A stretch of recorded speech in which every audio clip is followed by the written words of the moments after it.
I'm back with the great political commentator, Tucker Carlson. So, Tucker, let's talk a little bit about politics. You were at the inauguration. I saw you 3 rows back from Donald Trump. It was beautiful for me to see you there. What was the sense you had of being there at that time? Just your sense, your life. I mean, you've had quite a career in the media. I followed it from the beginning. Well, I had a couple. It was weird because I'm from California originally, but I've been in Washington since 1985, 40 years ago.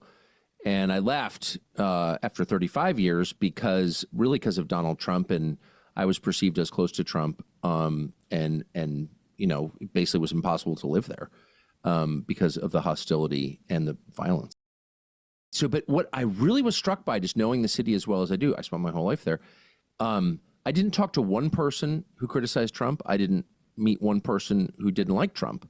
Trump was like the most popular person. Now, of course, there were thousands of people there for the inaugural, but not one person was rude to me. Not one person was anything but nice to me. And that's all because of Trump. It had nothing to do with me. And so Trump's total control of the city was shocking. That Washington has always been people talk about Berkeley or Brookline, Mass, sort of. No, it's Washington hated Trump more than any city by far, much more than New York, much more than LA. It was always Washington hated him. And he seems to be in charge there. And I mean, that's shocking to me, amazing to me. You mean since he was elected, suddenly the mood has changed a little? Yes. And of course, I was there in 2016.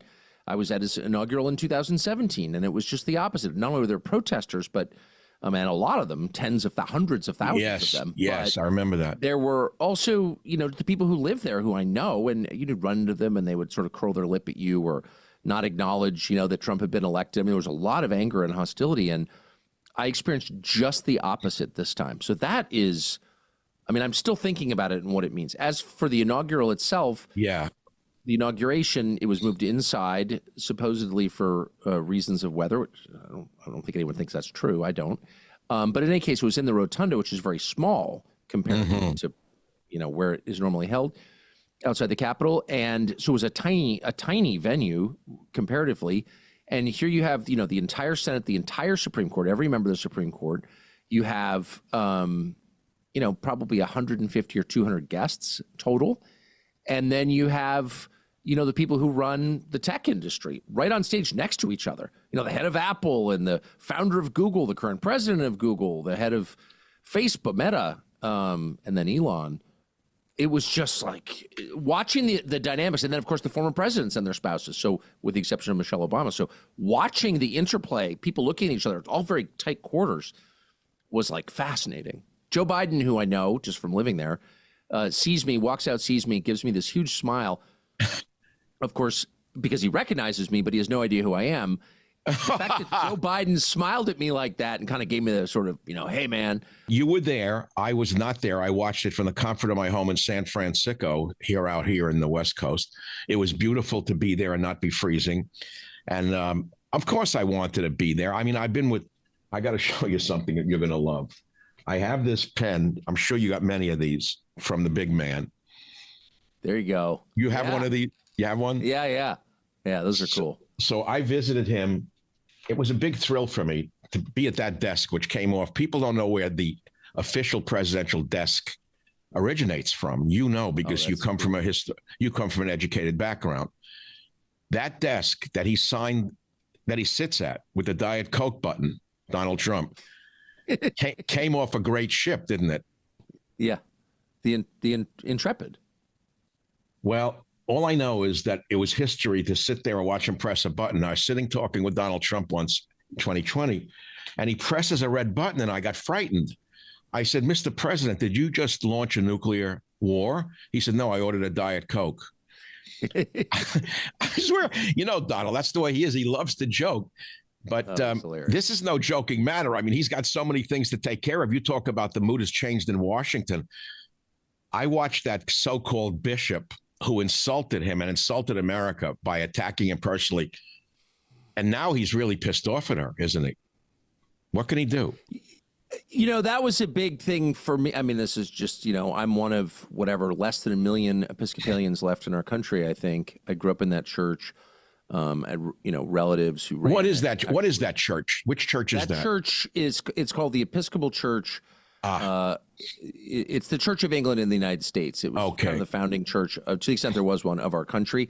They operate, I think, the prettiest church buildings in the world, including the National Cathedral on the hill above Washington, which is the National Cathedral, but it's an Episcopal church. And that's the Bishop of Washington, Marianne Edgar Budd.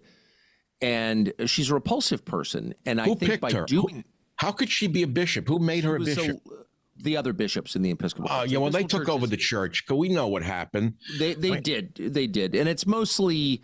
I mean, it's poignant for me just having grown up in it and gone to Episcopal schools, et cetera, et cetera. But, I think people who aren't in that denomination don't know how grotesque it is. And it's basically just a lot of, middle-aged lesbians in therapy acting out their neuroses through the apparatus of this giant church, formerly giant church. But here's the point I'm making is when she did that, my first thought was, well, there goes the church, because I think America has lost patience with that kind of stuff. Like nobody has time for that crap anymore. No. 5 years ago, there would have been stories saying Marianne Edgar Budd is a stands up to the president, right? She's clearly a miserable human being. This is not an advertisement for Christianity. I look at her and I think, whatever you're into, I want to avoid and I want to keep my children away from because it's not worked for you. You're clearly miserable. And I just think she hastens the total elimination of that denomination by acting like that. And the thing is, this is true in all organizations. Like, they're so in their own head. They're so in their own world. Like, all of her fellow bishops are probably like, you go, Marianne, you're speaking truth to power. And the rest of the country's like, hey, you're a loser. Like, be quiet. Stop. We've had a decade of this, lectures about trans children and racism, and like, none of it's real. And it's also, by the way, these are not the core issues of the world right now. No, they aren't. The entire American global economy is about to be eaten by AI. China has a larger economy than the United States. We're on the verge of war in like 3 different regions, and she's lecturing about trans kids? Shut up, honey. You're not qualified to be in the conversation. Well, it's an obsession, Tucker. It's an obsession, and that's the problem. When but it's childish.